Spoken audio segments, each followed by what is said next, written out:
حضرت جابر بن عبداللہ رضی اللہ عنہ بیان کرتے ہیں کہ ہم پیاسے ہوئے تو ہم گھبرا گئے، تو ہم رسول اللہ صلی اللہ علیہ وآلہ وسلم کے پاس گئے۔ آپ صلی اللہ علیہ وآلہ وسلم نے کٹورے میں اپنا ہاتھ رکھا، وہ پانی سے یوں ابلنے لگا گویا کہ آپ کی انگلیوں کے درمیان سے چشمے نکل رہے ہوں، اور آپ صلی اللہ علیہ وآلہ وسلم نے فرمایا اللہ کا نام ذکر کرو، یعنی بسم اللہ پڑھو۔ ہم نے پیا حتیٰ کہ ہم سیراب ہو گئے اور ہمارے لیے کافی ہو گیا۔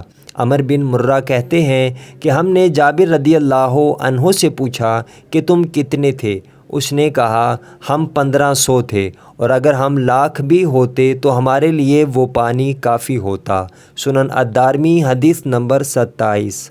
حضرت جابر رضی اللہ عنہ بیان کرتے ہیں کہ نبی کریم صلی اللہ علیہ وآلہ وسلم جب کسی راستے پر چلتے اور آپ صلی اللہ علیہ وآلہ وسلم کے پیچھے کوئی اس راستے پر چلتا تو آپ صلی اللہ علیہ وآلہ وسلم کی خوشبو سے، یا راوی نے کہا آپ صلی اللہ علیہ وآلہ وسلم کے پسینہ کی خوشبو سے وہ پہچان جاتا تھا کہ آپ صلی اللہ علیہ وآلہ وسلم اس راستے سے گزرے ہیں۔ سنن الدارمی حدیث نمبر 67۔